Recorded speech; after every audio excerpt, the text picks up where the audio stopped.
नमस्कार दोस्तों, डिजिटल खेती चैनल में फिर से आपका स्वागत है। एग्रीकल्चर के बारे में अपडेट रहिए। Keep updated about agriculture. मैं अभी अपने सभी दोस्तों से निवेदन करना चाहता हूं कि कृपया चैनल को सब्सक्राइब कर दें ताकि उनको नई नई जानकारी उनको मिलती रहे, और कृपया लाइक करना ना भी भूलें। आज हम बात करना चाहते हैं डीबीटी, डायरेक्ट बेनिफिट ट्रांसफ़र। ये होता क्या है?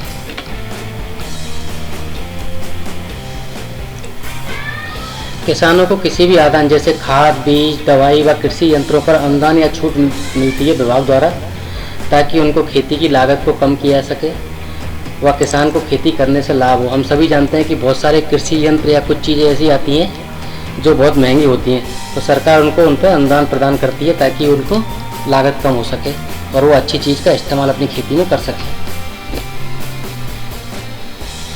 डीबीटी से पहले क्या होता था कि विभाग जो भी आदान थे वो विभाग में आते थे, तो उसका किराया भाड़ा लगता था जो सरकार को देना पड़ता था, तो उसका अतिरिक्त भार, वित्तीय भार सरकार के ऊपर पड़ता था।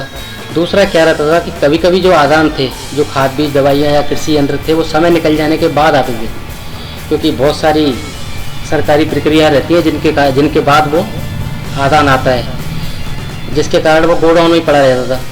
दूसरा क्या रहता था कि कुछ प्रोडक्ट ऐसे थे जो विभाग द्वारा दिए जाते थे, उन पर किसान को हमेशा शंका रहती थी कि उसकी गुणवत्ता अच्छी है कि नहीं है।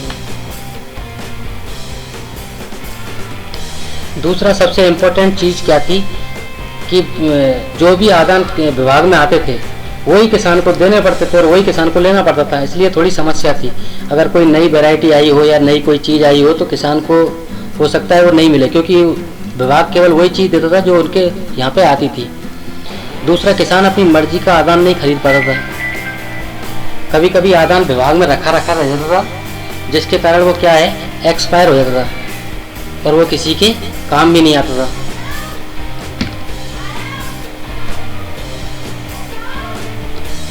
डीबीटी योजना में क्या है, इसमें पहले से ही निश्चित रहेगा कि किस आदान पर कितना अनुदान मिलेगा, और दूसरा इसमें एक ये भी रहेगा कि पहले आओ पहले पाओ। इस तर्ज पर किसानों को अनुदान दिया जाएगा। जो भी चीज़ों पर अनुदान किसानों को दिया जाएगा उसमें ये नियम फॉलो किया जाएगा।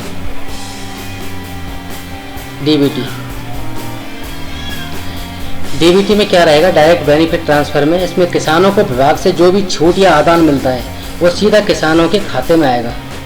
इसके लिए किसानों को क्या करना पड़ेगा कि किसानों को पहले विभाग की वेबसाइट जो रहती है उस पर ऑनलाइन या फिर विभाग में पंजीयन करवाना पड़ेगा। इसमें किसानों को पंजीयन के समय ही बताना पड़ेगा कि वो किस विभाग से क्या लेना चाहते हैं। डीबीटी की प्रक्रिया क्या है, जैसे ही किसान पंजीयन कराएगा कि हमें ये चीज़ चाहिए, तो पंजीयन करने के बाद स्वीकृति आने के बाद किसानों को चाहा गया आदान वो बाजार से खरीदना है, तथा उसका बिल लाके, जो भी उन्होंने आदान खरीदा है उसका बिल लाके वो संबंधित विभाग में उनको जमा करना पड़ेगा। दूसरा क्या रहेगा कि ये जो आदान उन्होंने खरीदा है, खाद, बीज, दवाई या कृषि यंत्र, वो किसान को किसी भी दुकानदार से या किसी भी संस्था से पूरे पैसे देकर खरीदना है। उसमें खास ये रहेगा कि जो भी संस्था या दुकान से वो खरीद रहे हैं उनका बिल एक तो टिन नंबर वाला हो, जीएसटी वाला, दूसरा वो पंजीकृत संस्था या दुकान हो। डीबीटी की प्रक्रिया, बिल जमा हो जाने के बाद आदान पर मिलने वाली जो भी छूट या अनुदान है वो एक निश्चित समय के बाद उनके बैंक खाते में आएगी। ये बिल्कुल ऐसे ही है जैसे बहुत सारे लोगों को मालूम है जिनके पास एलपीजी के गैस कनेक्शन है कि अपन सिलेंडर खरीदते हैं पूरा रेट में और बाद में जो अनुदान होता है, सब्सिडी होती है, वो उनके खाते में आती है। डीबीटी की प्रक्रिया को अपन ऐसे भी समझ सकते हैं। उदाहरण के लिए जैसे एक किसान ने स्प्रिंकलर पाइप के लिए पंजीयन करवाया है कि वो चाहता है कि मुझे स्प्रिंकलर पाइप चाहिए, तो क्या रहेगा, किसान कहीं भी किसी भी पंजीकृत संस्था से पैसे देकर पाइप खरीद लेगा। अब इस पर जो भी छूट है वो उसके खाते में आएगी। इसको हम दूसरे तरीके से भी समझ सकते हैं, जैसे उद्यान की विभाग है और वो कोई किसान चाहता है कि मैं फलों के पेड़ का बगीचा लगाऊं, तो उसमें क्या करना है, किसान अपनी मर्जी से कहीं से भी पेड़ जो उसको क्वालिटी, जो उसको वैरायटी चाहिए वो उसको खरीद कर ला सकता है और अपने खेत में लगा सकता है, और उस संस्था से वो बिल लेगा और बिल को लाके वो विभाग में उसके जमा करा देगा। तो जो भी अनुदान है उस पर फलों के बगीचे लगाने पे वो उसके खाते में स्वतः आ जाएगा।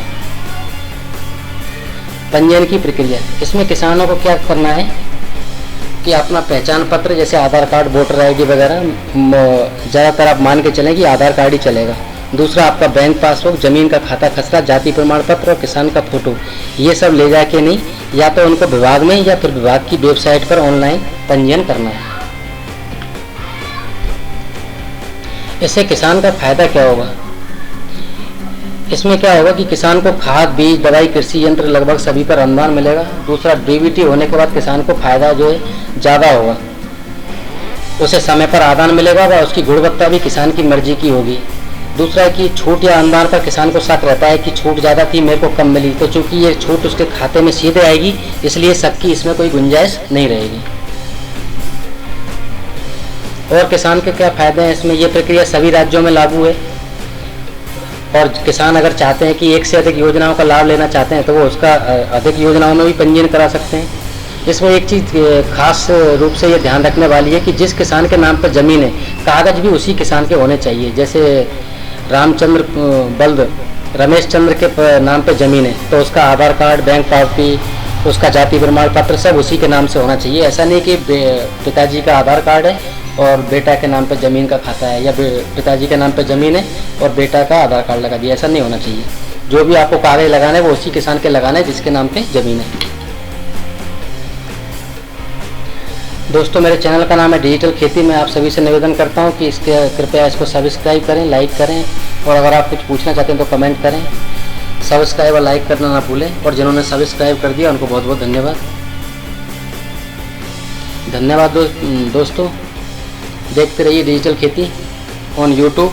आप चाहो तो आप गूगल पे भी सर्च कर सकते हैं डिजिटल खेती चैनल। धन्यवाद दोस्तों, बाय बाय।